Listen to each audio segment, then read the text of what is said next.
time again. What time is it? It's time for the Rage Like Podcast. Thank you for asking, Amanda. I should have waited. I should have seen how long you'd wait. Yep. Time for another brand new Rage Like Podcast, and I'm Jeff. I'm Amanda. And we've got we got a ton of stuff to talk about this week, Amanda. Anything good this time? Yes. Or maybe. You're or maybe like, no, and then everyone just turns off the podcast. Damn it! How do I not know how to do this by now? It's podcast number like 140 or something. No, we actually, we got a fair amount of like trailers and announcements, mostly just trailers this week. But before we do that, so I did a thing last week, Amanda. Okay. I left my house. Well, are you okay? Yes. I went out. I drove away from Austin, and I went to Yield Renaissance Faire. Oh, my God. That's right. You did. Did you have a giant turkey leg? I did have a giant turkey leg. I want a giant turkey leg. You know what? I got to tell you, most people don't know how to eat a giant turkey leg. How do you eat a giant turkey leg? Well, I don't really care how you eat it, but when you're done there, you should just be holding a bone like a caveman. And that's what I did, was sit there and, you run into some of those little shard bones or whatever. You just yank those things out, suck the juices off of them, keep going. Like gnaw on it, get that marrow out of there. Yeah, I know. I mean, like when it comes to overpriced fair food, I feel like the turkey leg is your best option. I think they're $9 a piece at the Renaissance Festival. Crazy. But you are wicked full when you're done eating a giant turkey leg. For a while. I mean, it is just a bunch of bird meat, so, kind of sluices through you. Also, it's a mead, which is fucking horrible. Hate honey. Yeah. Love mead. Really? Yeah, I really like mead. I got two meads. I got one that was like the regular, it was like the light one, right? And then I got one that was just like the full-bodied one. Oh, yeah. So that was like sucking on honey. Yeah. No, it's worse. The thing is that I like honey, but it's almost like this is worse than honey because it's like fizzy and alcoholic and honey and shit all at the same time. Fucking love it. It's the only wine I can drink without getting like an automatic hangover. Yeah. Yeah, because like grape wine, like wine will make me sick. Okay. Yeah, no, it was pretty wretched. I'm not gonna lie. Maybe the Ren Fair just makes some cheap ass mead. I mean, I don't know. It seems like everybody there was enjoying it. I just don't think that I don't really like wine. I mean, I drink beer most of the time. Yeah. Which I can't even really do right now. Boo. Booze. But yeah, booze. Yeah, if I want to have feeling in my extremities, I shouldn't be drinking beer. But no, it was real fun. You walk around, you do stuff. We got to see the Washing Wench show, which was like this. What is that? Okay, it's like these two. It was like these two women, and they were dressed up this very kind of like and they washing go, give women. me your laundry, and then they just wash. No, they had a giant washing cistern that had like water and then like clothes in it, and it's a comedy show. It's like they both are portraying like randy alcoholic like wenches. Okay. And so they'll do a lot of like audience participation, and they'll like drag people up there. Like when we were doing it. Did you get dragged up? No. Like when they were doing it, they had a thing where they dragged a guy up there, and they had roses for the people to give to the sweethearts that they were there with. Yeah. And they're like, to get this rose, what you got to do is they like pointed to a guy like way over there. Like, you see that guy way over there? She'll run up to him and be like, Papa, I finally found you. You've been away for so long. Like to just a random stranger. Yeah. But then the nifty thing about it was that they would take the laundry that was full of water, and they would threaten to like slap you with wet laundry if you didn't clap hard enough or cheer hard enough. So did they ever slap anybody with wet laundry? Yeah, a few times. Did they?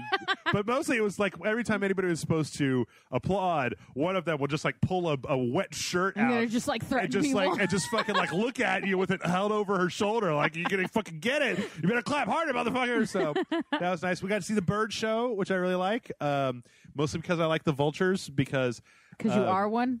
Look, you just talked about how you're picking bones clean when you're eating. Me and vultures. No, because every time I've been to the Ren Fair, the vultures won't do what they tell them to. Because invariably the vultures, like last week, found like a turkey leg on the ground or some kettle corn, and the vultures have no interest in like flying to the perches. They just want to like walk around and look for food. They had to feed that bird constantly to get it to do anything. And then when they were done, it didn't want to go back to its little house because as long as it was out doing tricks, it was getting fed constantly. Yeah. And it was just like, yeah. I saw Jennifer shoot a bow and arrow, the bow and arrow contest. She was there. Did she like Robin Hood it and like shoot an arrow into the bullseye and then shoot the arrow into the arrow that's in the bullseye. Arrow. Yeah. No, I don't think nobody did that. Not even the guy that was just like fucking Red Arrow from, well, like a medieval version of Red Arrow. Oh, like, yeah. Like Robin Hood, but in red, I guess. Yeah. And so, yeah, a bunch of stuff. Got to see a bunch of stuff. Walk around. Ren Fair's fun. Have you've gone before, right? I went, strangely enough, the last time that I went was with Jason Murphy. Was that his birthday? Like, and it was his birthday. A million years ago? Yeah, like 3 or 4 years ago, because I remember I was like, hey, what are you doing for your birthday this year? He's like, oh, we're all going to go to the Renaissance Festival. I'm like, wait. We're like, lame. Well, what a lame thing to do. Well, okay, I'm not trying to say that the Ren Fair is lame, because, it's just not a Murphy thing. It just doesn't seem like a Murphy thing. It doesn't seem like the sort of if thing you went, we're going to like a tiki bar that looks like it's straight out the like 60s. It would make sense, but like we're gonna go to Ye Old Ren Festival and shoot bows and arrows and eat turkey legs. Not necessarily Murphy. It doesn't seem like the sort of thing that Jason Murphy would be like, hooray! Yeah. It would be like if you were like, hey, Jeff, what do you want to do this weekend? I'm like, oh, man, we're going to go to the park. We're going to play some touch football. Woo! You'd be like, what? Yeah. Is this what happens when you stop drinking? No. You have to keep drinking, Jeff. You have to. Die or play touch football in the park. I don't know. It's kind of... But I don't know. Anyway, it was a really fun time. There was a lot of, I like watching the people that are all dressed up. There was a ton of like Game of Thrones is. There was one part where there was a dude that was dressed up like he was a furry, but also had like armor and stuff on. And there was a part where there was like somebody brought their dog to the thing, and they were like, and the dog just wasn't having this giant man-sized fox-headed thing, and was just like, "Fuck off!" Yeah, that is an insult to my people and who I am. Yep. But no, it was a hell of a lot of fun, and I don't know. I'm gonna go next year. I mean, I've never been. It's a great way to kill a day. I went when I was in high school in California. I went to Renaissance Festival. I LARPed. I straight up LARPed. But I think that if you want to do it, I think the best way to do it, because tickets are like $20. Yeah. The best way to do it would be to like bring food and drink with you, because that is where you're going to be getting it. It's like a theme park, right? It's like, it's not that much to get in, and then a hamburger is $14, and then fries are $7 on top of that or whatever. There's a bunch of shops for like everything, right? Go in normal clothes and leave dressed like a fucking pirate for some reason. Corset shop, sword shop, leather shop. How many corsets do you buy? 4. Yeah. I got to lift and separate, I'm not in the best shape here, Amanda. I have to separate, because if I don't, it looks like I got the cleave going on. I don't want to rub them together. My décolletage. Yeah. You can go there and drop a shitload of money on whatever the fuck you want to. You can buy a bow and arrow. You can get your palm red. You can get oh shit! I want to go and get my palm red. Custom. There's like a glass blowing place. Yeah. So get a bong. They did not have a single tobacco pipe at that glass blowing establishment. I didn't say tobacco pipe, Jeff. Look, those pipes are for tobacco only. What you choose to do outside of that if you put the devil's lettuce inside it, it explodes. That's so right. You have to only put tobacco. That's true. It's very true. That's what the guy at the head shop told me. Yeah. Mm-hmm. And then the only thing... the final remaining thing was I have to ask, it's 2017, right? It's the year of our Lord 2017. Have we not figured out a better porta potty technology by now? I feel like scientists have moved on from that. No, let's not move on. This is not acceptable. I mean, I was lucky that I planned my day, because I was okay, not to be crass or anything here on the Rage Select podcast, we're always so classy, but I was not about to shit at the Renaissance Festival. That was just not going to happen. But That'd make it more authentic, though. I would rather shit in the woods. I'd go behind a tree and squat. But I'm like, why? Just blue water with a bunch of shit floating in? No. Boo. Gross. I mean, I remember at one point they added urinals for the dudes inside the porta potties. Yeah. So like, let's move on from that blue water scenario to something like lasers that just like disintegrate poop as it lands. Maybe some kind of like some kind of chamber system to like dry it out, then put it over here so that you don't so you can dry it out. Maybe like kitty litter, and you can just scoop it and fling it in the trash can. No, well, that doesn't. Well, then you just got a trash can full of crap. Like, it doesn't help. Look, I don't know, Jeff. I'm trying to help. All I'm saying is that there's got to be a better way. There's got to be a better way. There's an infomercial somewhere that will answer your problem. No, I don't think so. Anyway, let's stop talking about poop floating in blue water and start talking about boo. That's what this podcast has now become. So yeah, there wasn't really anything in the realm of movie trailers that was out this week outside of this one for Cars 3 that I thought was kind of interesting. Yeah. I don't know. Like, we had that really dark, weird one, and it was like a heartbeat and lightning was crashing through the sky. Yeah, like fucking doing like flips and getting all torn up and stuff. It's kind of weird. It's like the plot of this movie seems to be like, you're too old, your injuries are eventually going to be fatal. Like, I've got one last race in me, coach, So, but here's the thing is that the first movie came out a while ago, right? Like years and years ago. Yeah. They're doing the same thing Toy Story did, where they're growing up with the kids that watched it. And so now Lightning isn't that kid anymore. Yeah. So you're getting that, like, I don't know, just kind of as far as any sports story, it kind of goes this way. Yeah. We're getting Rocky. I just think they're trying to do what Toy Story did and just kind of gradually getting more mature as time goes on. I wonder if that's a thing that we're doing now, which is like, it just you want to start a franchise. I guess Harry Potter's done it. Mm-hmm. There's other things I'm sure out there that I can't think of right this second who have probably done it, but it's like you want to catch your audience and then you want to evolve with your them? audience. Yeah.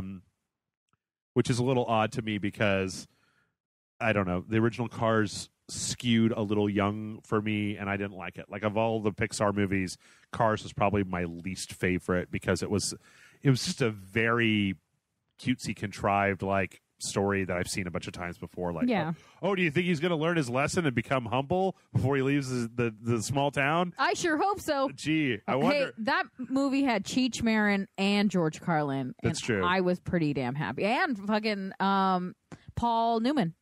Yeah, that's true. No, that's true. I mean, it's not a bad movie. It just wasn't one I ever wanted to watch again. Like, I watched The Incredibles a bunch of times, and I've watched, like, I don't like The Incredibles as much as everybody else does. What?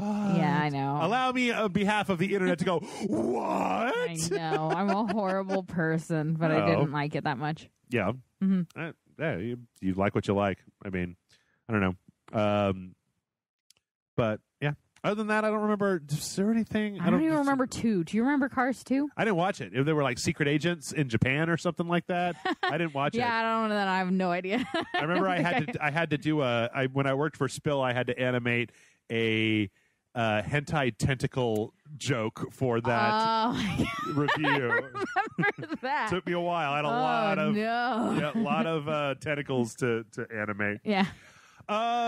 Anyway, let's not look to the past. Let's look forward to the future. By looking into the past. Hey, there's a new Call of Duty. Yay. I hope it's set in the distant future so we can see new technology and people be innovative. No, it's set in the distant past, in the moderate past, in the mid to medium past, in the World War II past. Yay. Call of Duty World War II. It's literally called Call of Duty World War II. Call of Duty, please stop hating us, please. Okay, well, see, here's the thing. Don't downvote this YouTube video, please. No, but see, okay, so here's what's interesting, right?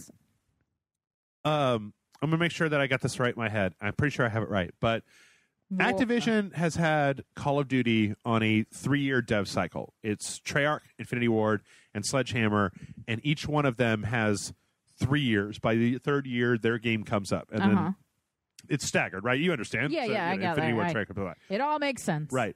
Well, if this is the year 3 of their development of World War II, that means it was 2 years in development last year.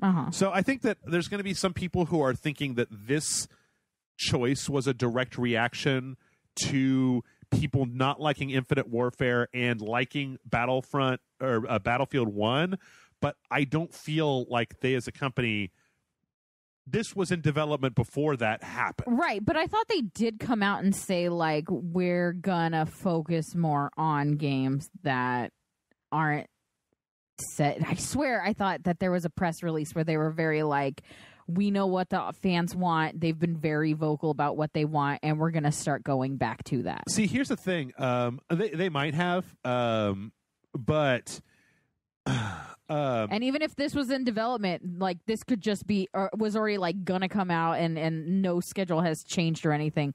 Like maybe they just kind of it's a part of it. You know what I mean? Where they're like, well, this is coming out so we can say we're gonna do what they want and then do it. And then if that's successful, then we can just be like, and we're feeling rambunctious again. Let's try this. Let's go to the future. I honestly think that they've run out of ideas about the future because they've done near future, they've done far future, and they've done speculative, they've done Ghost Recon, they've done all that kind of stuff. Mm-hmm. But to put this in perspective as well, I think it's also worth noting there was a story that came up that I actually didn't put on here, which was the NPD numbers from last month, the sales figures, and Infinite Warfare was like number 9. That's like 5-6 months after its release, and it's still hanging on number 9. Like I honestly don't think this is a thing that I keep thinking about with Activision Infinite Warfare is, you know what, fans and people listening of Rage Select and people who are hate listening and people who just stumbled on this or whatever, I don't think Activision fucking cares about your highfalutin disdain for their future combat, because they're like, fuck you, you're gonna buy it anyway. Don't pretend like you're not gonna buy it, because you're gonna fucking buy it anyway. I think that's probably true to a certain extent, but I do think that there's a point where they don't want that much people shitting on their stuff. Oh, actually, no, that's not true, because we did have a thing about how it didn't actually meet their projected goals. Yeah. So, I mean, they could be making a shit ton of money, but if it's not what they wanted to make in the first place, they're going to deem it not successful. That's true. Well, anyway, what do you think about the trailer here, Amanda? I think it looks good. I think it looks like a good World War II movie. Like, I'd want to watch it. So I think that's all it takes for me. I think it's interesting that the video game industry like so burned itself out on World War II games, and that nobody's made any of them in a while, and now like we're kind of seeing a World War II game through the lens of modern game tech and engines and stuff, where it looks like the faces and everything look really good. The water and smoke and blood and like dirt and tracers and everything look really good. Yeah, I mean there's a scene in the trailer, spoiler, where a guy beats the shit out of another guy with his helmet. Yeah. And it's like, this all starts feeling really brutal. Like, you start feeling connection towards them because they look enough like people that you kind of connect to them like you would an actor in a movie. Yeah. So you kind of go like, oh, no, I'm going to see some of these guys die. Yeah. It's a good trailer. Although there was... I didn't actually watch the presentation, but I read like a recap about it, and there were some things that were really strange to me about it. Like, apparently... this game is not going to have the regenerating jam on your screen thing that Call of Duty has had for fucking ever. Okay, what's it going to have? When you get hit, you're going to need to like call the medic in your squad to come and like patch you up instead of just taking cover and then like regenerating and then going back out there. Which sounds like it'd be annoying as fuck. To me, seems like the worst possible thing you could do. Yeah, they're like, more realistic combat, and it's like, no. That's not why I played this game. Which means, like, you're going to walk out into the field, get shot once, and die. I mean, I don't think it's going to be that hard, but, like, one of the nice things about that regenerating health thing was it allowed you to have a very fast-paced game because you didn't have to search for health pickups. You didn't have to do any of that stuff. Well, maybe that's not the pace of this game, though. Maybe it makes sense in the context of how this game is going to play. That's the most wishful thinking thing I could possibly say. So here's the thing. That seems to be the case. There was some information about how the whole story is centered around your squad and kind of like a who's in charge, and kind of there's one guy that's like, do whatever no matter what it takes, and there's another guy that's like, the lives of our guys come first, and I'm not going to do something stupid and blah blah blah. So I don't know. It's going to be interesting to see. I do, though, have a lot of faith in this in this game because this is Sledgehammer, and they did Modern Warfare 3, which that one wasn't so great because that was like when they were kicking Weston Zampella out of Infinity Ward, and I think they brought in Sledgehammer to like finish development. Yeah. Or they created Sledgehammer, I believe, to finish develop. But they made Advanced Warfare, which was Kevin Spacey Future Tech one. Okay. And I really liked that game. Yeah. I really enjoyed playing Advanced Warfare. So they at least have a good track record, and I like that. Also, I don't think it's a surprise to anybody, but there's going to be zombies. There's going to be zombie mode. There's going to be also... What? I cannot believe it. Zombie mode. There's also, during the live stream, apparently they showed like this... There's going to be like lobbies where everybody can like hang out and talk and stuff before the match starts. Like you... No, thank you. like, yeah. I've talked to people while playing Call of Duty. No, thank you. Okay. More times to get called a fag, just like over and over. That's not what I get called, Jeff. Well, I have never in my life has anybody used that as like a slur. Oh, I know that's not true. I have a friend who's a real crass piece of shit that I don't really hang out with anymore. Who used to use that as like a slur a while back before it was kind of became a little bit more gross. Except for like 2 years ago when I was playing Advanced Warfare online and some kid was screaming that at me because I was standing too close to their camping spot. That's hilarious. Like, God. Okay, great. I'm glad to see that part's the same. Gonna log off. Never play a multiplayer again. Yeah. There's also going to be a something in the multiplayer mode that's like it's called War. Wow, thank God you looked that up, Jeff. Yeah. So this is having, unlike your standard kind of Call of Duty kind of free-for-all or even team-based free-for-all, this is more of an objective-based thing where it's like a Normandy map where the Allied team is trying to get to a place and the Axis team is trying to stop them, at the same time. So. Okay. That sounds dumb. I just want to shoot people. Yeah, well, there's also probably going to be totally that. Yeah, I'm gonna shoot all the people and call them all the slurs that I'm also currently completely uncomfortable saying now. So gotta find some like Eastern European slurs that nobody knows about. Like, fuck you, Groshneck. And they're just like, what? Yeah. Anyway, I don't know. I mean, this is kind of like, I feel like Call of Duty is kind of the video game industry's postman where neither Rain nor Sleet nor Dark of Night will stop Call of Duty from putting out a game every fucking year. Yeah, it's very comforting to always know. I don't know, like where, like we were talking about. I'm talking about this before. They can't do World War I, right? Because Battlefields did that, and that would be kind of weird. Like I feel like both could do a modern war thing, and it seems significant. There's different, but yeah. So they're going back to World War II. They've kind of used it up with future combat. Do you think after this that we see another like modern warfare, like another like modern day? Maybe not like future tech, because eventually I feel like they all went like Modern Warfare 3 started getting real weird. Yeah, it leaned too hard into future. Yeah. But just like regular Modern Warfare back when it was just like guys in helicopters and we're shooting and there's jeeps and blah blah blah. But I guess that's not even what Modern Warfare is anymore. So. Yeah, I don't know. I mean, that's a tough one. What about like a Civil War game? Where it takes 5 minutes to reload. Yeah. You get one shot and it takes 5 minutes to reload. Then you get shot and then you call the medic and he amputates your arm right then and there with his hands on. Yep. All right, thanks. And then 2 weeks later you die from an infection. Yep. Yeah. Yep. I keep wondering why. I know they had World at War, but why they haven't thoroughly exploited Vietnam, because there's like a whole spate of different Vietnam games. We all still feel real bad about it. I mean, there was like 4 or 5 different first-person Vietnam shooters that kind of came out in a similar time period. It really opens you up to a great soundtrack. True, very true.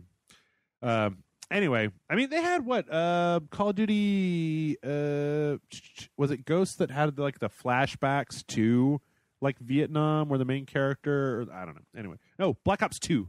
Black Ops 2 had, I believe it was either Vietnam or Korea flashbacks. Anyway, whatever. There's a new Call of Duty coming out. That's what everybody needs to know. What else is coming out? A brand new 2DS XL, and file this under You couldn't make more NES classics, you piece of shit. I went to Best Buy 20 minutes after they opened. Gone. They're like, no. Yeah. They laughed in your face and They were like, kicked you people out. had a whole thing. So I ordered and built my own NES emulator, and it's not entirely legal, but I don't fucking care because I tried 4 times. It's to buy an NES 100% classic. legal. It's 100%. You'll never see it on Rage Select. Let's just put it that way. Or will you wink? Anyway, yeah, the 2DS was a 3DS with the 3D taken out of it with no hinge that was like $99 for babies. You give it to them, they could throw it at a car and whatever.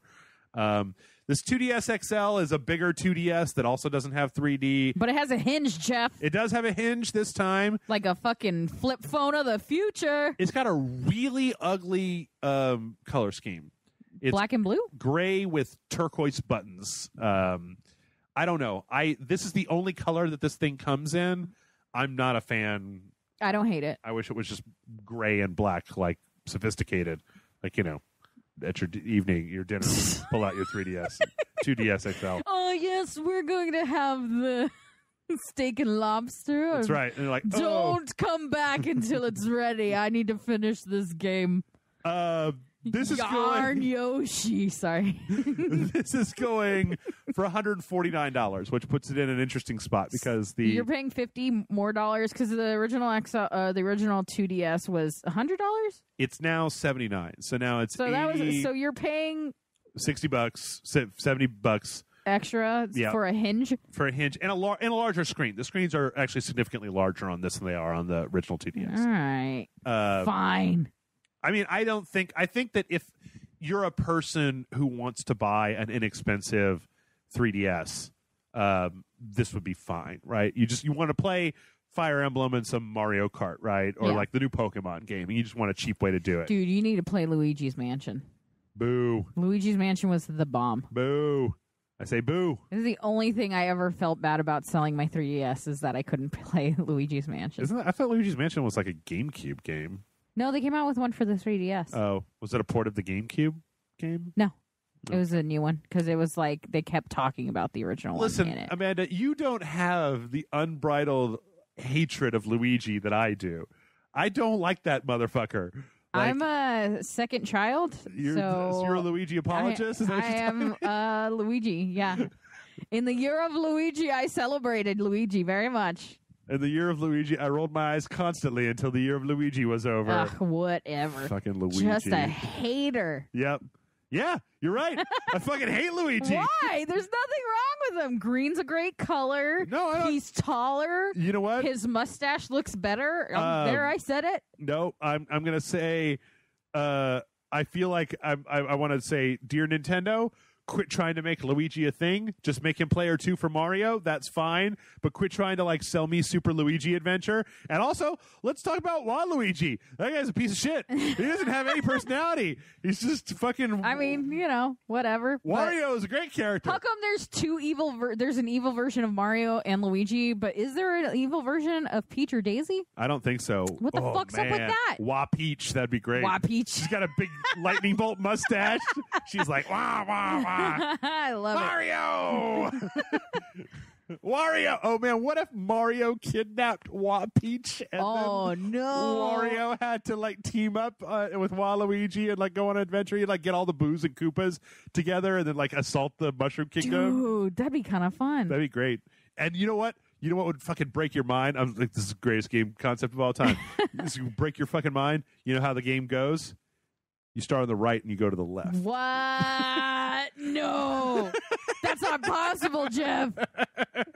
Yep. Oh, man, I could do so much with that. Like, that's one of the things that pisses me off about when Nintendo just keeps putting out, like, oh, look, it's new Super Luigi Brothers U. And I'm just like, God, fuck yourself. Like, hey, look, it's Mario Maker. Luigi's Mansion was fun, though. Like, I'm just saying, like, that wasn't them trying to do a Mario thing. Yeah. And it was fun. You got to suck up ghosts with vacuum cleaners. I like the death stare. That's the one that I do like. That was also amazing. That was pretty. That's the only part of Luigi where I was like, you know what, Luigi? That's cool. Yeah, I've never seen a character so adorable look like he was going, bitch, while he drove past you. Yeah. All right. So previously on the Rage Like podcast, we talked about how Atlas was being a fool with Persona 5. I don't know if you saw this, but they laid down all these streaming rules. Oh yeah. They were like, oh, you can't stream after this day and blah blah blah. And if you do any of this stuff, we're going to content ID hit your videos. Don't get it wet. Don't feed it after midnight. Right. Yeah. Right. Well, they've since come out and said that was probably not the best idea. They've see, this is what pisses me off, is that they say we're now asking players to refrain from streaming or posting video past the end of the in-game date of November 19th, where the main story gears up for the final act. Mm-hmm.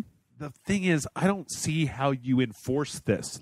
The thing is that you can ask people not to do this, right? Yeah. But if you want to enforce, if you want to decide we're going to be the arbiter of what you can and can't show of our game, you're going to have to get nasty with people and their channels. You're going to have to get nasty by issuing content strikes against channels for anything past 11/19 in order to keep you from doing it. Well, maybe this is them trying to establish, poorly, but establish a relationship where they're like, if we're going to ask you guys, be cool about it. And then if everyone's like, fuck you, and they do it anyway, then they'll be like, you know what, we're going to be the bad guys now, but this is your fault because we tried to do it the nice way. Yeah. Does that make sense? Well, but see, this is what's weird about it is in their official in the stance that they put on their blog, they have this one line where they say, we also want to apologize to those of you who saw the previous guidelines blog post as threatening. We want to be transparent about what we do, and the reason we released the guidelines was to give streamers the right information up front. It was never our intention to threaten people with copyright strikes, but we clearly chose the wrong tone for how to communicate this. I don't understand this.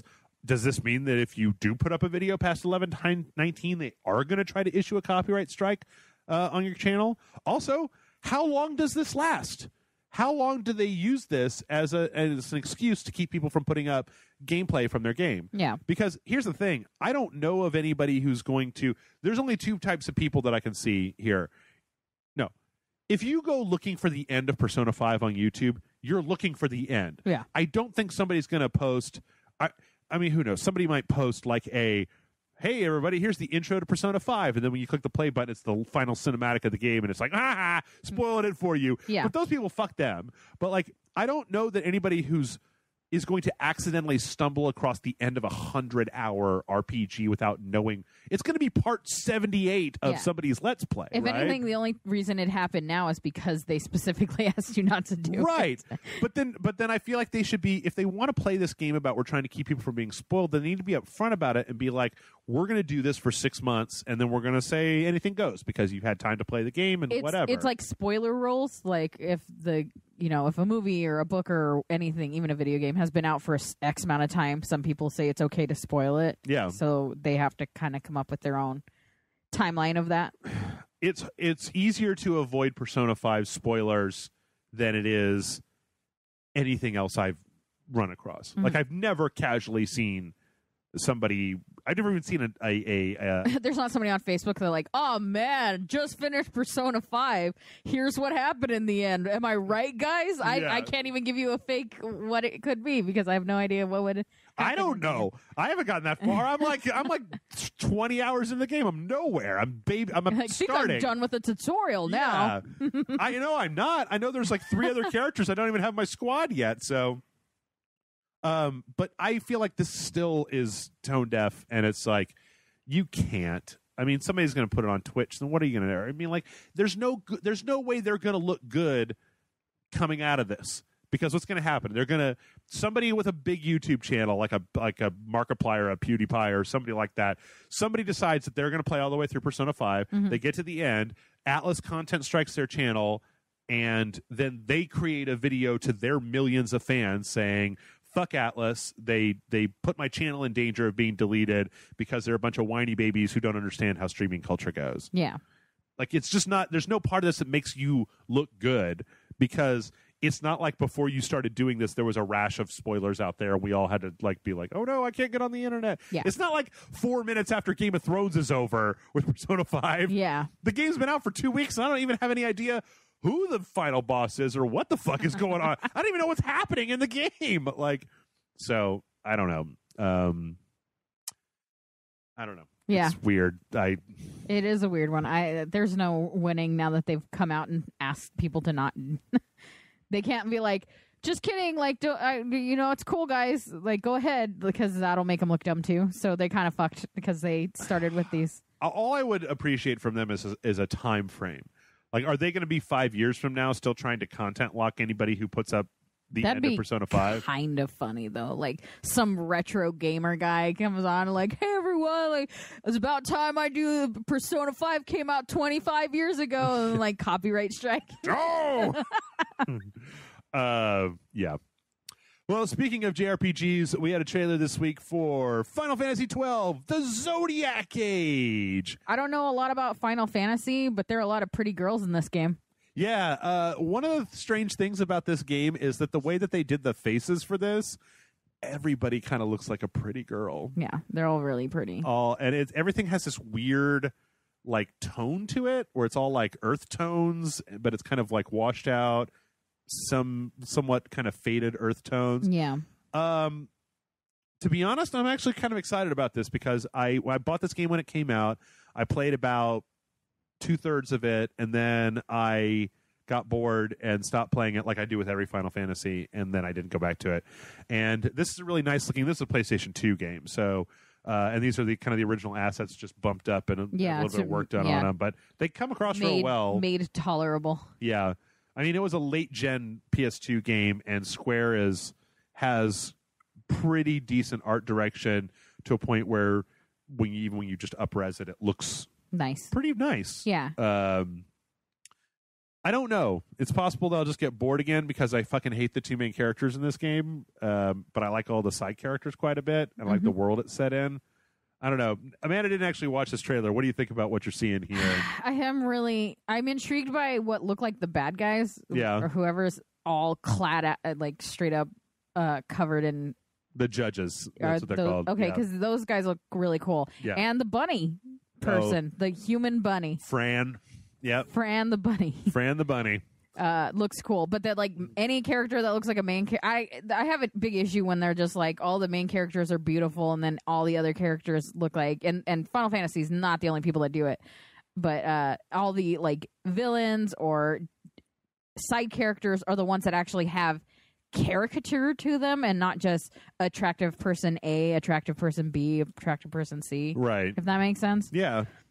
So yeah, like I just don't feel like I'd be interested in the main characters, but the world looks interesting. Yeah, it is interesting because I feel like it was one of the first times where Square made a Final Fantasy that was like this. Actually takes place in the same universe that Final Fantasy Tactics from the PlayStation 1 took place in, and Final Fantasy Tactics Advance on the Game Boy Advance.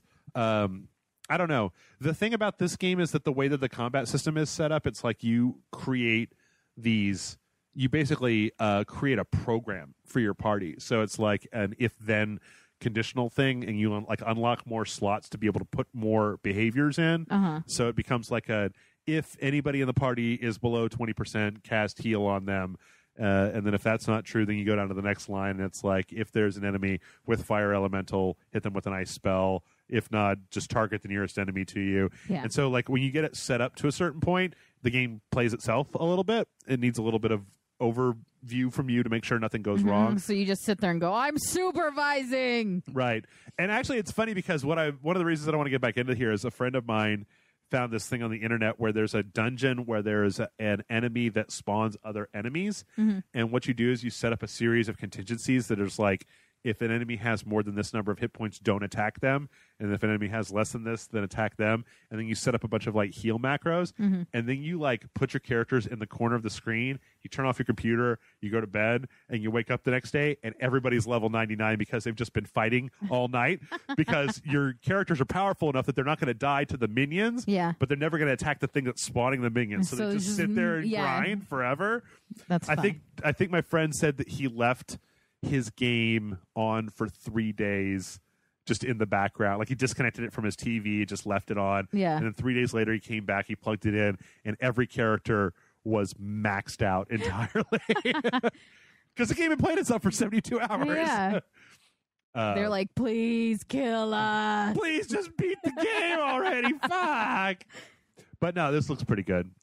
Yeah, next up on the trailer parade, something that's maybe a little bit more up your alley. Friday the 13th. What's that? No, I'm just kidding. It's a movie about love between a boy and his mother. A boy and his machete. Yeah. This is the game that we've all been, keeping track of. It's asynchronous multiplayer where one person plays Jason and one person plays campers. There is some kind of single-player offline mode, I believe, was an announcement. Is it just one-on-one, or do you get, can it be a camp full of people? No, I think it's 4-on-1. I think it's like Dead by Daylight, where you have a team and then you have, the one person. Because from previous trailers, Jason can teleport. Mm-hmm. He can't run, but he can teleport to different areas. Or he just walks with a fucking purpose. Well, yeah, true. Where it's somebody will run around a house to try to get away from you, and then you teleport to the other side of the house, and then when they run around the corner, you're right there and just yeah. This looks pretty cool. This looks pretty fun. I mean, I feel like it's missing some Jason X in it. Maybe you end up on a spaceship and he's there, Jason X style, and smashes your head in liquid nitrogen, and maybe that's a DLC. It better like an add-on content. Better be, because I want it. Apparently, some of the stuff that you're seeing in this trailer, I don't know if the campers or the place where they are or whatever are from the movie. Because Brian Salisbury was like, "Did you see that thing that's this one thing from this one movie?" I'd have to rewatch those movies. I'm not a big slasher person. Yeah. Not that I don't like them, but I just Jason Murphy rewatches Texas Chainsaw Massacre all the time. Yes. I can't rewatch that movie that often. I'm maybe once a year for Halloween kind of person. It's slow as fuck. It's just not that slow great. As fuck. All of these movies to me are not super wonderful. Yeah. But, I don't know. I feel like this would be interesting if you're playing it multiplayer, because if you feel like to wait until everybody else dies to respawn, I feel like just watching the person playing Jason do brutal kills to people. Yeah. Would be man, fun. can you imagine though being Jason and just slowly stalking people, and you could kill him anytime, and then I would love it if you could see the replay of your death and find out how long Jason had been stalking you. Oh yeah. How fucking horrible would that be? Yeah. I don't know. It looks good. It looks pretty good. I really hope it works out, and then we get more with all the other people, because with other slashers, because Michael Myers. Mike Myers would be really cool, because you get to switch it up, and instead of it being a camp, it's a suburb, right? So maybe it'd be a little more interesting and dynamic, because you get to switch it between.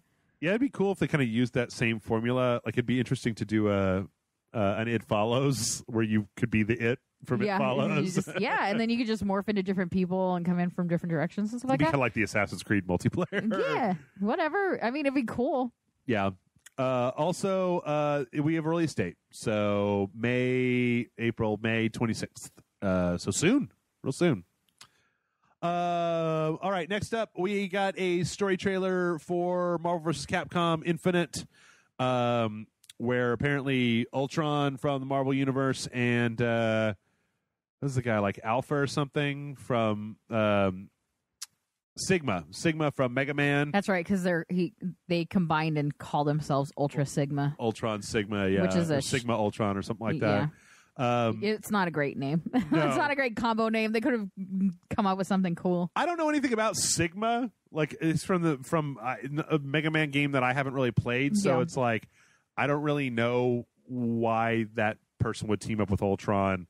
I mean, I kind of like the way that the combined version looks with the Ultron head and all that kind of craziness. Yeah, but I mean, it's not.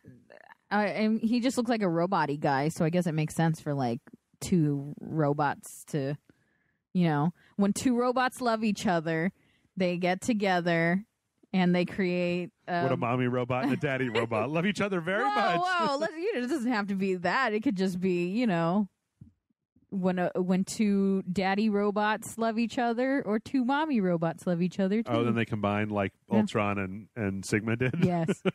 Maybe it's just a bromance, and we're forcing a romantic relationship upon them. I just know that one's inside of the other. Yeah. I don't know. I know a lot of people who are super, super excited for this. I got to be honest. I've never really been able to get into Marvel vs. Capcom, as was evidenced to me by the other trailer that came out this week that was the gameplay trailer that had a few new characters and whatnot. And again, it was just like watching a screen full of epilepsy, and I don't understand what's going on at all. And it's a blur, and it's shiny, and it's beautiful. Yeah. It's a fun game to play, but it's not anything I'm like dying. I'm not clamoring to. All it made me think of was when we had that live stream and I played Ultimate Marvel vs. Capcom, and there was somebody in the chat room that was like, "Bro, I will take you down. I will beat you 6 ways from Sunday." And I was like, "Yes, you will. Yeah, you will. I'm terrible." Good job. Game. Yeah. Congratulations. Accurate assessment of what's happening. You here. beat the worst person in the world at this video game. I mean, it looks like, if you're a fan of Marvel vs. Capcom, it looks like it's probably going to be pretty good. Mm-hmm. But probably not for Jeff. Maybe we'll play it a little bit on a dojo, but probably not for long time or whatever. I do kind of like this part at the end where Ultron uses one of the Infinity Stones to just box in Hawkeye and then kind of beat the shit out of him. Now, on the opposite end of the spectrum, we had a trailer, which Injustice 2 has a trailer every other week, and I don't cover them all because they literally have one. Well, are they trailers or are they just like character? Some of them are character things. Some of them are actually, they had a whole 5-part story thing. Oh, really? Yeah. That shit better be in the game because I don't want to have to go through YouTube videos to find a story. Pretty sure it's in the game. I'm pretty sure it was made up of cutscenes from the game. Okay, then. But this one really makes me sad because this is a character trailer for Darkseid, who I really like. He's a character that I really like. And looking at him in this is like, I love the way that he's fighting. It's like most of him, like whenever he's standing still, he just has his hands behind his back. He's just kind of like sauntering along.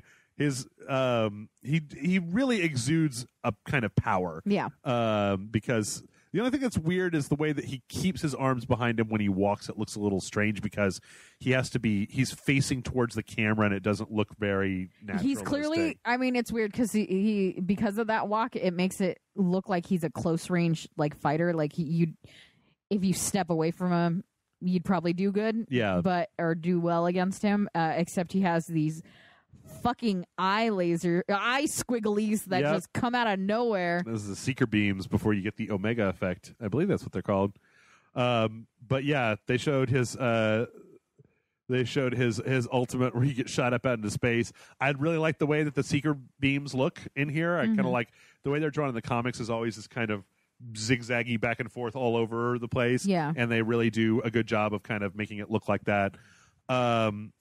The only problem that I have with this is that the only way to get this motherfucker is you have to buy the deluxe edition of the game. So you're going to buy the deluxe edition of the game? Fuck no. I'll play Injustice. You're fucking thinking about it, Jeff. Don't you lie to these people. Okay, listen. All right, yeah. So here's the thing, is that I briefly thought about it, and then I remembered that every NetherRealm game that's come out, Mortal Kombat X, Mortal Kombat 9, Injustice 1, that a year after that game is out, you can buy on sale all the DLC characters for $4 or something. Yeah. They go on sale. Or there's an Ultimate Edition that's $5 on Steam. And but you could get it now, Jeff. I don't need it now. I don't need it now. I'm drowning in games. I got too many games. But I really do like the way this character looks. His helmet is a little weird, but whatever. Everybody in Injustice looks a little strange. Yeah. But yeah, NetherRealm's weird. Everybody's kind of sexiness. Yeah. Oh, that weird beam. Yeah. All right. So now we got a couple more stories here, and then we're gonna go ahead and take a break. First, this is by no means confirmed in any way, shape, or form, but there's a user on the Rockstar forums who goes by the name of Yan2295 who has predicted / seemed to have actual insider information coming from Rockstar, because we all know that Rockstar is super tight-lipped about everything that they do. Mm-hmm. Last week, or this week, apparently, he was on the Rockstar forum saying that apparently internally to Rockstar, they've got it planned out that after Red Dead 2, they're going to make Bully 2. That's a weird one to go back to, I think. Well, I feel like they probably want to leave GTA alone for a little while. They've done Red Dead. I mean, they can do, something different. Yeah. Something unique. Yeah. Something that's not just a rehash, not a rehash, but just let's go. Table tennis or manhunt. Yes. No, I understand. I get where you're coming from. I do feel like there's a lot of people who would take this as a huge get, that they really want that. I would want to play it. Like, Yeah. I'm not against it. But it's just a weird one to go back to. I agree. Especially in this climate where, you know, everyone's so... You literally play a shitty-ass kid that does shitty things. Even when you're doing things for the right reason, you're being really mean to other kids. I just don't know if that will work in today's market. Maybe it will. But who am I to judge? Yeah. I'm not against it, but, you know. I don't know. Rockstar has kind of tended to be... doesn't seem to really give that many fucks. I mean... Grand Theft Auto 5, when I was talking about those NPD numbers, Grand Theft Auto 5 was like number 5 in NPD for March of this year. Did they get a lot of backlash? Like a lot of people. GTA 5? Yeah. I mean, besides the usual, because I mean, GTA almost like benefits from people being like, you fuck whores in that game. And people are like, what? And then they buy the game. You know what I mean? I remember there was some folks who were upset that there really was no discernible female roles in the game. Like, there weren't very many even like characters who were women in the game.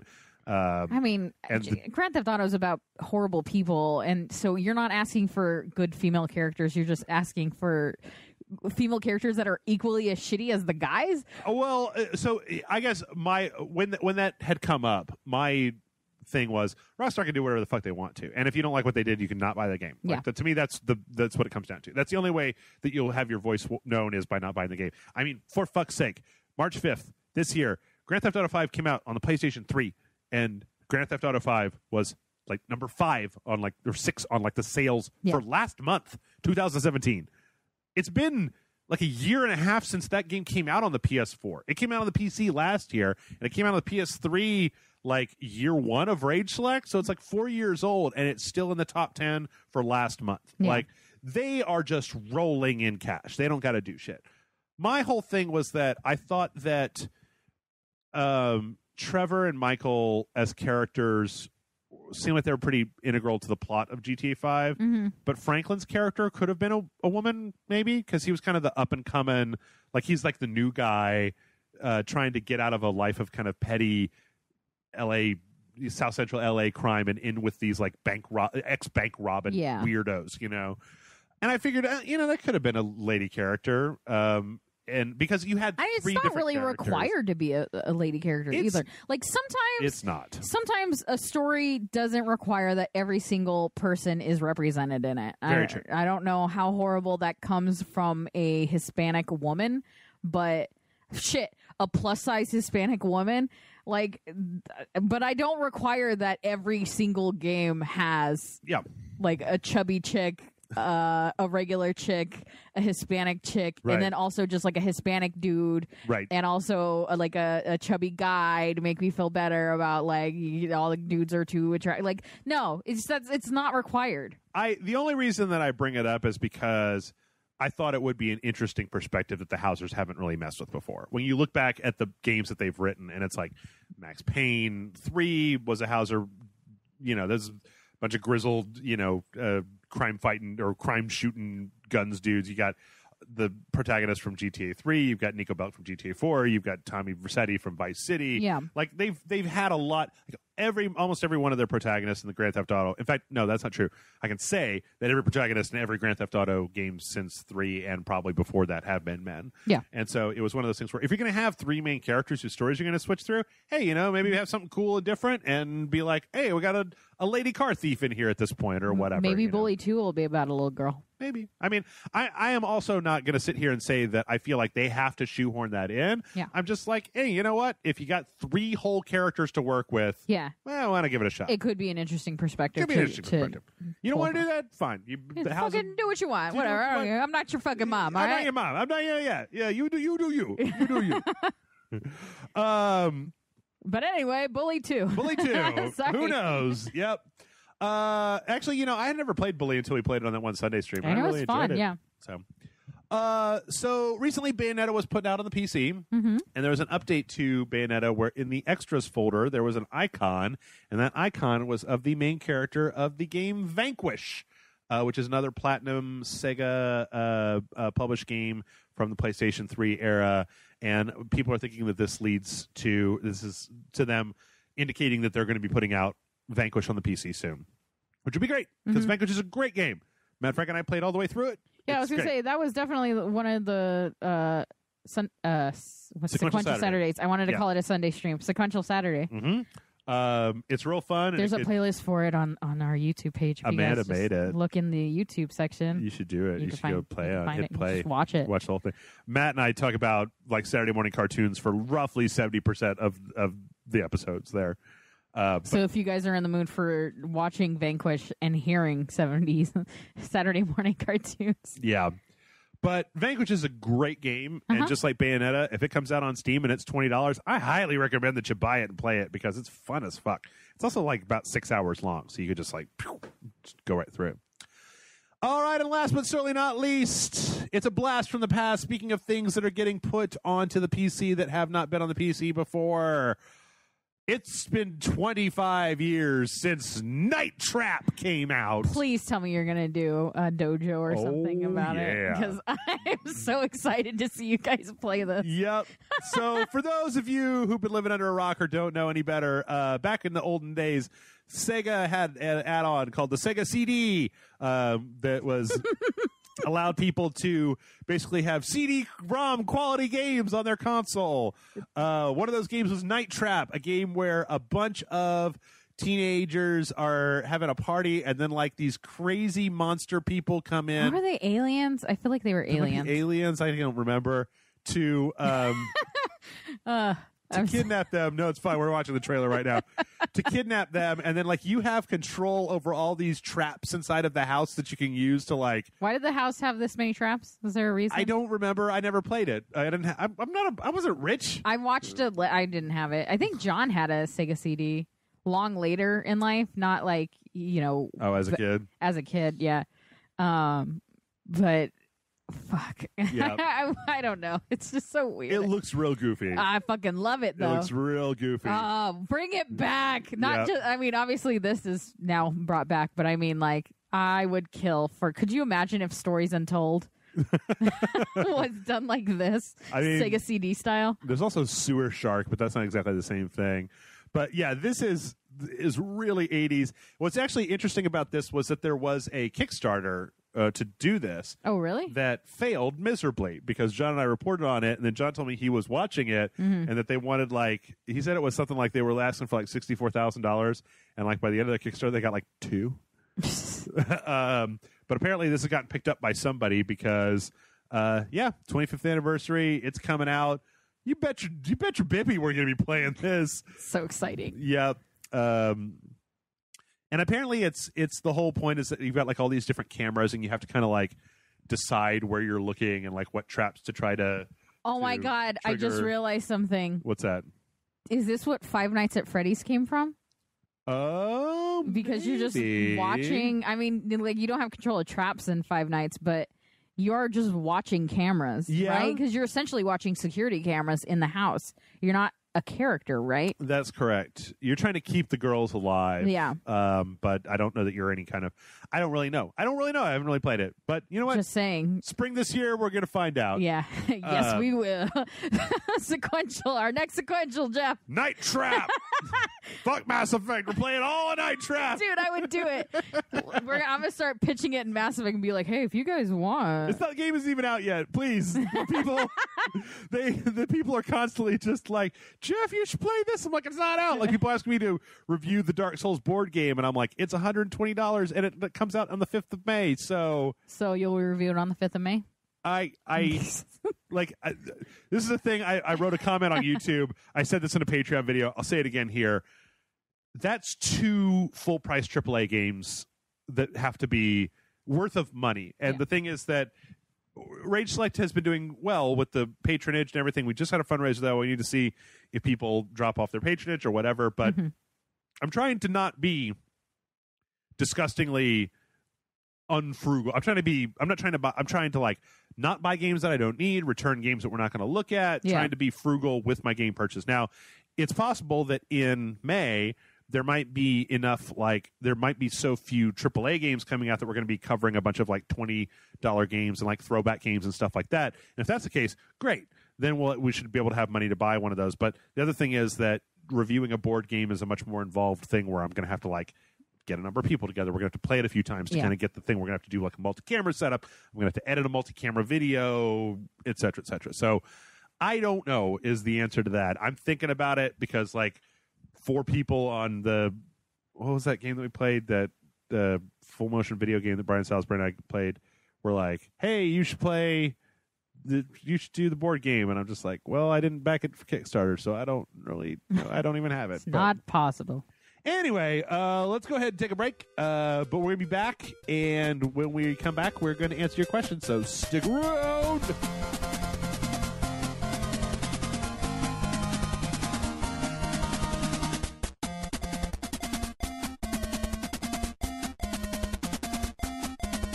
And we're back. And it's time for questions, Amanda. Are you ready for questions? Yeah, I guess. Okay. Maybe. More enthusiasm. Okay. Yeah, man, I'm totally down. Last time I was here, all the questions were directed towards you, and none of them were ones I could answer. No, I got questions that everybody can answer this week. All right. So the email address is mail@rageselect.com. Last week, I just talked for like 40 minutes about Star Trek. Did you really? Yeah. So it was like, ooh, what are some of your favorite Star Trek episodes? It's like, oh, in order of series, let's get this going. Yeah. So our first question this week comes in from Sam, and Sam says, Dear Jeff and Amanda, as you may have seen before starting this week's show, we've recently got to see more of Marvel vs. Capcom Infinite, and while I'm looking forward to getting my ass kicked again by my friends on it, there's one thing that still bugs the hell out of me, and that is how the Marvel characters are designed so as to resemble their film characters instead of how they've been designed in the previous games in the franchise. Still looking forward to playing the game, but it's just hard to get over is all. So I ask you, are there any games that you enjoy or are looking forward to that you can't seem to fully love due to their art design? I hope this topic is deemed interesting enough to make the cut. Thanks again, and while I miss your Sunday streams, it's nice to see the madness that is Jason Murphy has returned to us. Longtime fan Sam. So first off, I think that after watching that trailer a few times, I think that there's a third option that I don't think that Sam has taken into consideration. What's the third option? And that is that the Marvel characters are designed the way they currently look in the comics, less so than the movies. Because, like, the Hawkeye that we saw in there was totally comics Hawkeye. Yeah, like, it wasn't. So is Thor is comics Thor. I mean, that's not even movie Thor. Yeah, well, or he did comics have Thor. He had the kind of like chain, like the little squares that make up the armor, and I feel like you kind of see that in the movie, but he's definitely not. The helmet is very comics helmet, but that's not even what he's wearing currently in the comics. So, or at least it wasn't the last I was reading. Maybe it's a split between the two of them because I think maybe sometimes they just go hardcore into like classic, like this is just what he looks like. I feel like in the previous ones they were based more around what they looked like in the comics at the time as opposed to the movies. I mean, I don't know. Like, Iron Man and Captain America, it's kind of hard to tell, the difference between movies and comics at this point. But like Hawkeye and Thor definitely looked more like comics. And then like what Ms. Marvel was in there. And I mean, she's not in any of the movies currently, right? Right. And so I don't know. But anyway, any games that you enjoy or are looking forward to that you just can't seem to fully love due to their art design? Injustice? Everyone's real sexy. It just bothers me. Like, I don't know. They were definitely one of the people, definitely not the only ones, and certainly weren't the first ones that really kept the whole sexy Harley Quinn thing.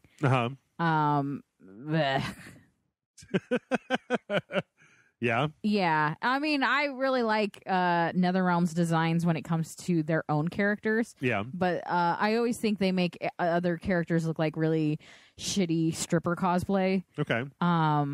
You haven't even really seen one of the trailers for Injustice where there's this whole like gear system where everybody has like different weird pieces of gear that like alter their stats and attributes and stuff like that. So you end up with like Wonder Woman with a bunch of weird like helmets and pauldrons and stuff that don't entirely look that's weird that way.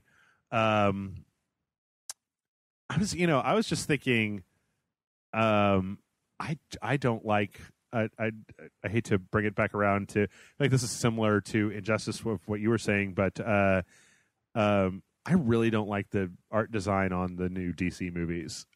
Like I feel like it's just entirely like too just the movies, dark and gritty. Oh yeah, like the Snyderism. Superman's costume. I thought Batman's costume was okay. Do you miss the underwear? Is that what it is? Yeah. I do. No, put the underwear on the outside. Hell yeah, I miss it. Chonies. Sure. There's like reason for the design and why it worked in the first place, and then to change it. Sometimes you're, not changing for the better, no matter what you think you're doing. I'm trying to think. I feel like what was it Dragon Age Inquisition? You know what? I'm also kind of a little weirded out, and I know it's not entirely different, but. Like the way that the characters look in Mass Effect Andromeda is sometimes a little strange to me. And I know they aren't dramatically different from the way that they looked in the previous Mass Effect, but like the Asari look a little weird. Like the way their heads are look a little strange to me. Yeah. I also had that problem with Dragon Age Inquisition because Dragon Age from the first one to the second one kind of radically changed the way some of the character races looked, and it was just kind of weird to me. Generally speaking, though, I don't know. I kind of just let that stuff slough off of me a little bit. Yeah, I'm trying to think of one that's like really kept me from playing a game. Yeah. But I typically like don't. If a thing is good, then it's good, and there's nothing about that sort of thing that really just sticks out or makes something not enjoyable to me. I'm trying to think of any examples. I say I really, really didn't like the way that they changed how Solid Snake looked in Metal Gear Acid, which was like a spin-off game for the PSP, and it was all like cel-shaded and weird looking, and especially Acid 2. But generally speaking, I just don't know. I'm just trying to run down my brain to think if there's any any games that stick out that I really just don't like. Yeah, I don't know. Nothing's really coming out for me. I'm sure there's one like just obvious one that somebody's gonna like shout in the comments, and I'm gonna be like, "Damn it!" Yeah, fucking that, duh. But I can't think of one off the top of my head. Okay. Next, this one comes in from Katie J, and KJ says, "Dear Select Ragers." KJ with a video game related question. What is your favorite thing to get at a seafood restaurant? I love me some fried fish and all other ways of cooking it. There's so many exclamation points in this video or in this. I thought she wrote like a binary code because from where I'm sitting, it just looks like a bunch of ones. A bunch of ones. Your little patron, Katie J, with like 8 to 10 J! exclamation points. Yeah. What's your favorite thing to get at a seafood restaurant, Amanda? I just really like salmon, or I really like halibut. Okay. Any way for the halibut. All right, I quit. It was nice knowing everybody. Yeah. No, but I'm kind of basic when it comes to I'm real weird about what I'm eating nowadays anyway, but I love seafood. Mm-hmm. I used to hate shrimp as a kid because I don't like the texture. Yeah. I fucking love shrimp. I fucking love salmon and halibut. Like I eat it all the time as often as I can. But yeah, no, anything. Everything. Anything. Like I don't get to go to John doesn't eat seafood. Yeah. So I don't get to go to seafood restaurants. Oh man.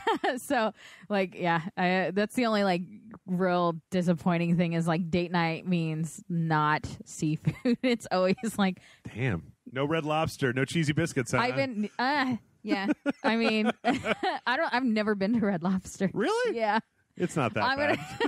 I mean, my birthday is my 30th birthday's coming up. So you want to go to Red Lobster? You want to go to Red Lobster for my birthday? We're going to Red Lobster. Man, we can go to Red Lobster next Thursday if you want. Red Lobster's not exactly like a fancy date night place. Fancy birthday place. And then I want to know who my real friends are. I want to see who goes to Red Lobster. It's like a threat.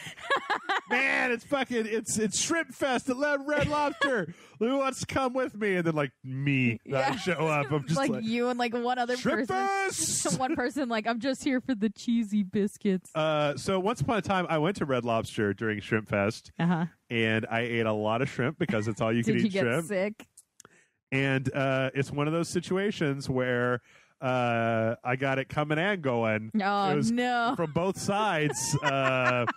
I think I started by throwing up a lot of shrimp, and then I ended with the other side. Pooping out a lot of shrimp. Yeah. And I got to tell you that one thing about shrimp, when it's coming out of you, especially when it's like an emergency, like somebody in my stomach pulled the fire alarm, right? Is that it smells just like regular old shrimp. Oh, Jesus. So for 3 years after that, I just couldn't fucking be around shrimp. Yeah. But I'm not one to ever swear off a food entirely. So eventually... Well, your taste buds change too. Like, I know this is a different thing, but like, you can hate the way something tastes when you're a kid, and then when you grow up, your taste buds mature. So you're supposed to every like couple of years retry food you didn't like, because you might actually like it now because your taste buds are different. I have very few foods on my no list. I'm not a big fan of stinky, smelly cheese, especially if it's soft. I don't like soft food all that much. So my cheeses is one of the few places that I put my foot down. I'm not a big fan of cilantro, but just about everything else, like, there really isn't much. I mean, when you ask, hey, what's your favorite thing to get at a seafood restaurant? Whatever the fuck they'll bring me. Yeah, man. Like fried catfish, poached swordfish. I've never had shark. Have you ever had shark? No, I have had manta ray skate wing. Really? How was that? How did that taste? Interesting. It was like chicken. Oh, was it? Chickeny, yeah. I had skate wing with like a cream sauce and capers at this like really fancy like interior Mexican restaurant here in town. Huh. That was when I saw former President George W. Bush was having his dinner when he was governor. Was he eating manta ray as well? I don't know, but I swear to God. You're like, Presidente, try this right here. Well, he wasn't president at the time. He was just our fucking like wing-wang governor or whatever.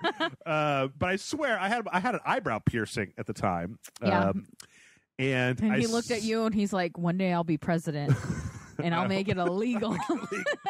I swear to God that I was eating and I looked up and that he did that thing where you're like looking at somebody and then when they look up, they like look away real fast. I swear to God. Oh my God. I swear that George happened. W. Bush was looking at you. Yep. He was there with his wife and his kid or whatever. Yeah. But yeah, that was pretty good. But yeah, you bring me, I'm like fucking squid. Or, you know, I haven't had a lot of like calamari. Oh, so good. I mean, I've had some, but not a whole lot. It's pretty good. Yeah. Crawfish. Fucking love crawfish. Cockroaches. I've had some like gotta suck the heads. I've never done crawfish. Gotta suck them heads. I've had like California crawfish. Yeah. Which are tiny. They're like a little. They're like. You just pop the whole thing in your mouth and crunch it up. Well, no, it's just like I don't know. They're it's just smaller. Over here, they're like giant ass things because they're not like you put them in like fucking our pasta and stuff like that. It wasn't like big, but I have never done like a crawfish broil thing. I've only done it once. It's great. Oh, dude, I want to, but I'm also horrified that I'm gonna be the asshole that like gets everyone to go and then be like, I can't do it. I mean, you know, you got to crack them open and then you got the tail meats all there, but like the brain soaks up like a lot of the flavoring and stuff, so you gotta like reach in there and fucking scoop out that little bit. It's so good. It's so good, you guys. Like, yeah, I'm those of you in the audience recoiling in horror. I was with you until the Cajuns that were making me do this were like, just try one, and if you don't like it, we'll stop bugging you about it. And I was like, okay, oh my God, fucking give me the heads of the ones that I wouldn't eat before. I want to. I want to try it because I don't say no to any kind of experience like that, especially food experience, because I'm all about eating all that shit. But yeah, you put it in front of me out of the ocean and I'll eat it. Sushi, fucking you get out of here. I love sushi all day, every day. I like eel on sushi. I think it's really fucking good. Unagi is the best. Yeah, it's the best. Yeah, I used to shy away from roe. Not anymore. Fucking pack my gills with them little fish eggs. No, I mean, you just gotta eat it all at the same time. I try, like just and it just tastes fishy. But yeah, I don't. I made a pasta dish the other night where I took a bunch of anchovies and chopped them up and threw them in with the pasta with some like parsley and a bunch of like capers and garlic and lemon and all that stuff. Yeah, it was real good. So, yep. Katie, the answer is yes. Yes. Let's go get some seafood. I will go to Long John Silver's and eat deep fried cod. I don't give no fucks. Also, them chicken planks. John and I went on a mission to find a Long John Silver, and we couldn't find one. The one that John thought was close to us is closed down. Which one? I don't remember where it was. One over it by was like North Cross Mall? 2 years ago that we were looking for it, and because I was like, I want seafood, but I don't want to go to like a expensive restaurant because John wasn't going to eat anything there, so it just became this mission to find cheap ass. Would he eat the chicken at Long John Silver's? It's breaded fried chicken. Yeah, probably. I think that's why we were looking, because he's like, I've eaten at Long John Silver. He doesn't hate seafood. It's just not his favorite thing. So I just like, I'm like girlfriend extraordinaire. I'd rather go where he'd rather go than. I love seafood so much that back when I used to work at Subway, after I ate everything else, I would eat that seafood and crab stuff. Dude. Yeah, I know. I know. But once you've eaten every single thing, because back in those days when I worked at Subway, you got a free 6-inch if you worked for 4 hours, and you got a free footlong if you worked for 8 hours. Yeah. So I ate everything. I ate every sandwich. Yeah, like every fucking combination. Yeah. Yeah. And the thing is that the way that back in those days they used to calculate it was that they did inventory by amount of bread. So you just had to make sure that all the bread was accounted for. Mm-hmm. But the rest of that shit was like, you'd take a thing and put like, a pound of ham on a 6-inch sub and take it home if you wanted. Yeah. But yeah, after you run through everything, and I mean everything, including tuna, like for 12 times in a row, and it was like, all right, seafood and crab. Yeah, let's give it a shot. Let's do it. I worked at a sandwich shop in town called Noble Sandwiches, and tried all of and they're kind of pretentious, hipsterish sandwich place. Very like whatever, all different kinds of flavors and stuff. And I wanted to try all of it so I could sell it to people. And then I got so tired of everything that after a while I just had grilled cheese sandwiches from them. That place is so good. It is, but when you have it every day. Damn. All right, we got another food question. Good. We got I'm a pair hungry. of food questions. Now I'm hungry. Patty O says, howdy do, Jeff and Amanda. Without question, pigs are the tastiest animals. I personally have dined on nearly every edible morsel piggies have to offer. Physiologically, pigs are very close to humans. Heart valves, blood vessels, and insulin can be harvested from them for medical solutions. In science, they provide excellent models for congestive heart failure, cystic fibrosis, etc., that are easily translated to humans. So it is very possible that people are equally, if not more tasty. If there were no legal ramifications, there was no risk of contracting disease, would you try human meat? All the best, Patty O. Nah. Yes. I'm on a kick to eat lean meat, and there's no chance in hell there's any human right now that would be. What about Channing Tatum? He seems pretty lean, right? You're right. Okay, so only if it's like an actor or a professional athlete. Sure. But everyone else would had too much marbling and be like getting moist brisket, which sounds great for some people. Sure. But I don't eat. I have to eat lean meats, and everyone would. We'll get you a lean. We'll get you a lean people. A lean human. Yeah, lean people sandwich. Lean people steak. I don't know. I hear that it would be humans would taste sweet. Whenever Really? I've looked it up, that they said like it's a really sweet meat. Oh, gross. Yeah. I don't like that. Yeah. I like savory. I like umami. I want to try more Snake. like gamey stuff. Yeah. Like, because I just. Deer. Yeah, because I've never had like a deer. Some people eat like elk and they eat stuff like that, and I've just never tried it. And I've been listening to a lot of Joe Rogan podcasts, and he is all about hunting. Like, he hunts and then he like lives off that meat for a while. Sure. So now I'm like interested in that idea and the concept. Venison does good when you cut it with beef because it is very dry and very gamey. So you can make like a venison like burger, but it's very dry. Yeah. So what you want to do is take like a fatty ground chuck and then like mix the two, so you get the flavor from the venison with the moistness of just a regular See, but I don't require a lot of moistness in my meat, which sounds It's hilarious. really dry. It's a really dry meat. It's a dry meat, man. But yeah, no, I mean, like, I guess I would try it once, I'm sure. But, you go to like a Fogo de Chau's and they just roll up with a sword with some human meat on it. Yeah. And yeah, I mean, I'm like I said previously, like, I'm down to try anything, but I don't think that would ever be something that I'd be like, every day, regularly eating some human meat. Let me put it this way: like in Transmetropolitan, they have a fast food chain called Long Pig where they grow encephalitic humans that have no brain, and then they harvest them for the meat. That's fine, in my opinion. meat's meat. You know, we eat cows and chickens and birds and snakes and everything. If it's got meat on it, we've probably eaten it at one point or another. Humans as a whole, not just, you know, like me personally. Now, if we're talking like Walking Dead survival scenario and it's just like, oh man, I'm so starving, we're going to lure people onto this farm and then we're going to kill them and we're going to eat them. I'm not down with like murder for cannibalism. Yeah. I'm more for like, you know, vat grown cannibalism, like, you know, just regular cannibalism. Just take some fried chicken. Sure. Just eat some bacon. Sure. I don't really feel like I need. Well, I don't know. You just got done talking about how like you want to try, like you'd like to be adventurous in your food. I mean, what could be more adventurous as long as than it's not human? Like, yeah. I don't know. Raccoon. Yeah. I'm sure somebody's eaten it, but a raccoon looks like a cat and is also related to a panda bear, and I don't know how I'd feel about eating. What about just like bear meat? I'd try it. Yeah? Yeah, I tried bear. I had an alligator before. It was in a sausage. There's a burger place like where I used to work at the cupcake shop I used to work at, and they had alligator. Like they had a bunch of different hamburgers that were different like meat. Like they, and it was like not seasonal, but just like a temporary like whatever meat they could bring in. So like they had kangaroo burgers for a while, and then they had alligator burgers for a while, and they just rotated out with as many like different things they could get. Yeah, I'd be like down to try that. Sure, but I never did. Yeah. All right, this next one comes in from Whiskey Howl, who says, "Hello, Jeff and vamp ass guest Amanda."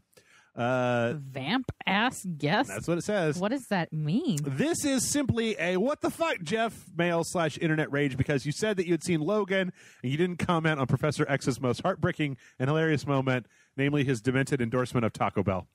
What reaction did you have? For me, while it was sad, it almost made me laugh out loud in the theater thinking of Rage Select Taco Bell theme.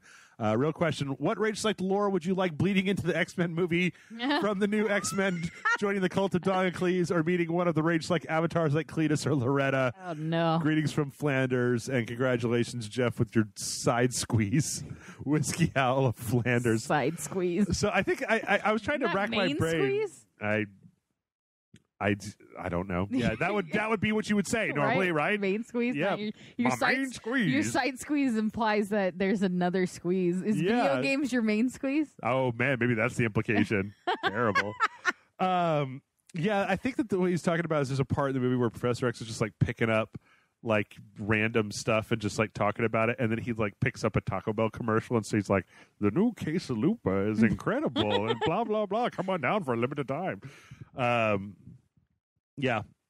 The movie was good. I feel like I'm going to end up on the wrong side of history with that movie where the people are just like, oh, it was so incredible. And I'm like, it was good. I enjoyed it. You know, I don't know if I want to like watch it a second time, but because I'm Wolverined out, man. Like I had enough of the old snickety snick bub. Like there's so many more X-Men that are interesting. Yeah. They're not Wolverine. I mean, for fuck's sake, the movie franchise did Cyclops so dirty. He's not even my favorite, but dear God, did they do him dirty. Yes, they did.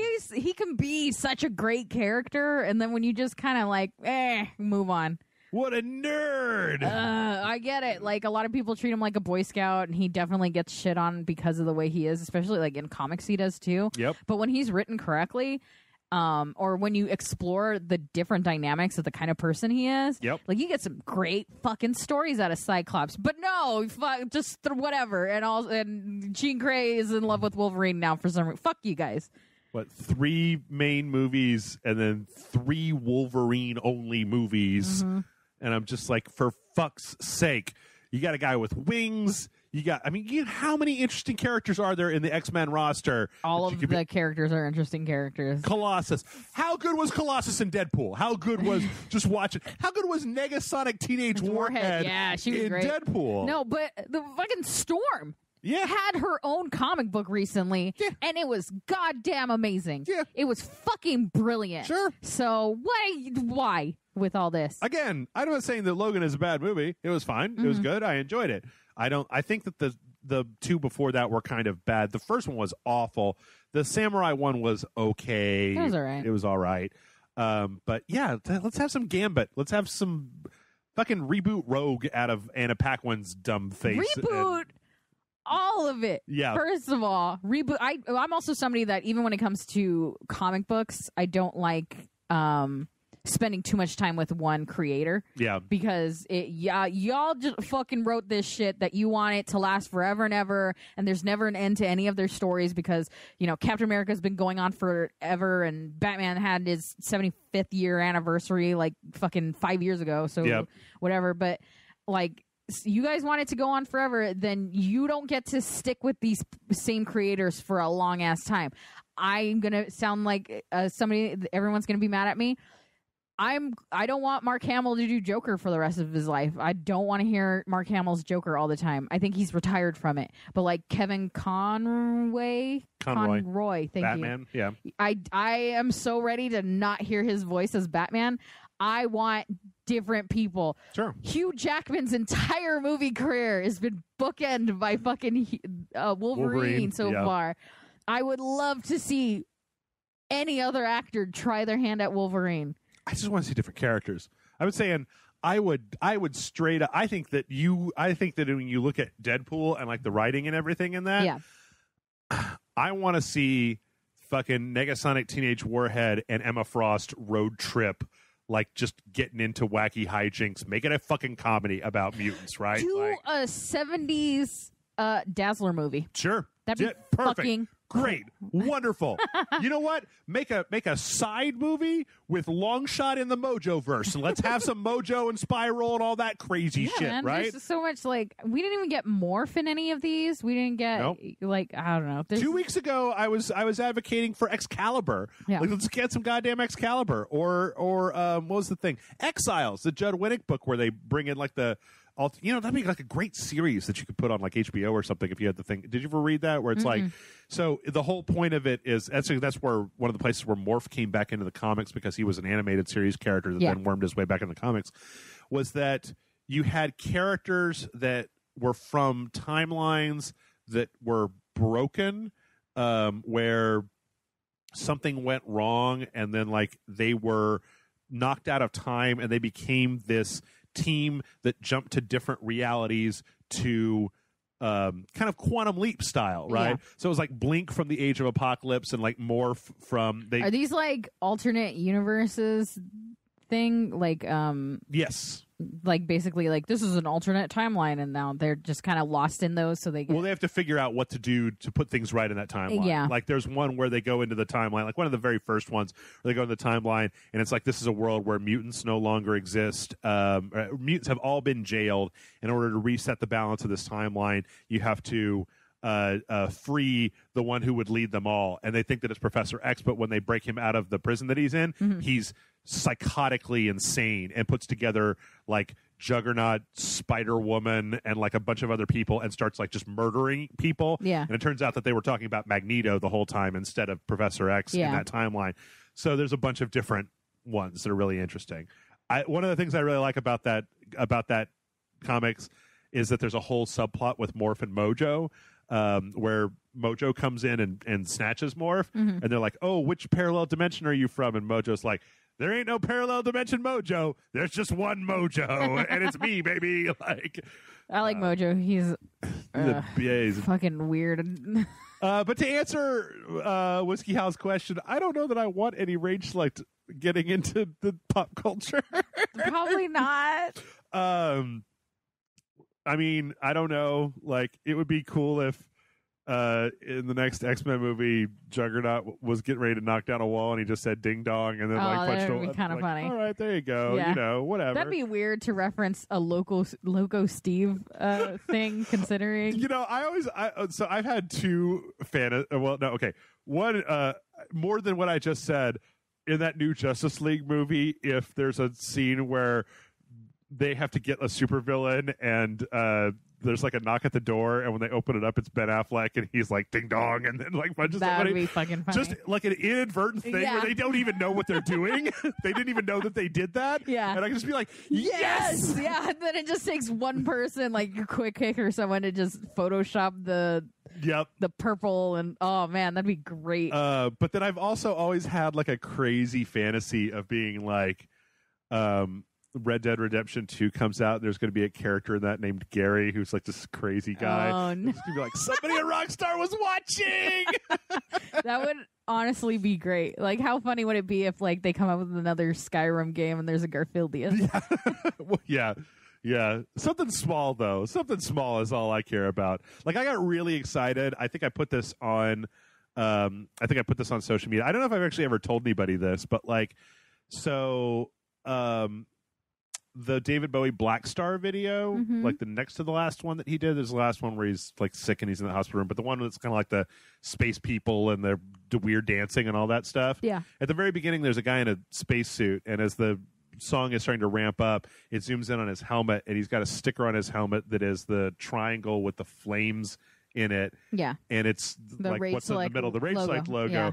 Except that that's like a common, like a caution thing, but it just ended up there. When I saw it, I was like wasted one night, and I saw that, and I was just like, what? David Bowie from Beyond the Grave is saying, keep it up, Jeff. And I'm like, yay. Thanks, David Bowie. Thanks for that, David Bowie. Yeah. All right, one more question. Ryan says, greetings, Jeff and Amanda. Let's say that in the near future, Rage Select becomes the biggest thing since sliced bread at the same time that sex robots are perfected. And come to I don't like where this is going. Consumer market. A manufacturer of such sex bots approaches you with an offer of $25,000 to use your likenesses in their latest model. Would you accept the offer? How much money? I'm sorry. $25,000. Fucking no. A friend of mine asked me this question at a bar, and we determined that we would both go for it. Thanks for all the content on the site, and hail Don Cleese, Ryan. So, Ryan, I have to answer your question with a question. When you say that Rage Select becomes the biggest thing, doesn't that mean that $25,000 isn't just like a big thing to me? Yeah. Like, I don't want people fucking sex Jeffs like out there. I don't. They're just puppet Jeff replicas. With just like that weird pursed lips, like in a real doll with the mouth hanging open, just like put it in there. Do whatever you want to. You know what's funny? You could totally do that because they do sell a dick casting kit. Oh yeah, you could sell Jeff dildo. One, nobody wants that. Two people want that. Two, I don't want that. Everybody else doesn't want that. I don't know. Somebody came to you and they were like $25,000. If like right now with in the financial situation I'm in, I'd probably be down for it. I'd be like, sure. I don't know why, but sure, go for it. But if Rage Select was successful, we were making like decent cash, I would definitely be like, nah. Like you'd have to offer me more than $25,000. Come on. $250,000, $250,000 is my price, my asking price. I'd be down for $250,000. Yeah. I'm going to go with Amanda's answer. That's easy. And that's it. Those are the questions we got. You ended on a sex bots? Really? We had 2 food questions and a sex bot question, and So when you said they were questions I can answer, you meant they were about food and sex? They were technically questions that you could answer that were not all addressed to me. That's correct. Yeah. Yes. And with that, we're done. So mail@rageselect.com is the email address. There should be a link down below if you don't want to type it in. Send in your questions. We got to make sure to have questions. If we don't have questions, then we can't answer the questions because we have no questions to answer. Other than that, hope you enjoyed part 2 of Red Dead Redemption that came up today. It has allowed Amanda and I to have a weekend off. I know, that's really cool. It's kind of crazy. Also, you should be watching Mass Effect on Saturdays because fuck Red Dead Redemption, fuck Jason Murphy. I'll start this fight right here, right now. I want to have the better sequential than Jason motherfucking Murphy. Yeah? I will start this fight right now. This war is on. Jason doesn't know and might not know, but... Wait, you think that Jason listens to this podcast? I think people are going to go in the comments and be like... Oh, shit. Well, you're going to need a team name, right? Fuck, because you got... Okay, so Red Dead has what? Both? Is that both Cocaine Princesses and Ladyboy Tequila Slaves? Yep. We're going to have to fucking come up with something. Yep. Okay, people, come in the comments of Mass Effect. You're going to have to come up with your own goddamn name because I can't think of one right now. Amanda's putting it together. I'm going to start this fight. I'm going to start a sequential war. The sequential saga is what it's going to be. Oh, shit. You heard it, folks. All right. And with that, we'll catch you next week. Have a great weekend, everybody.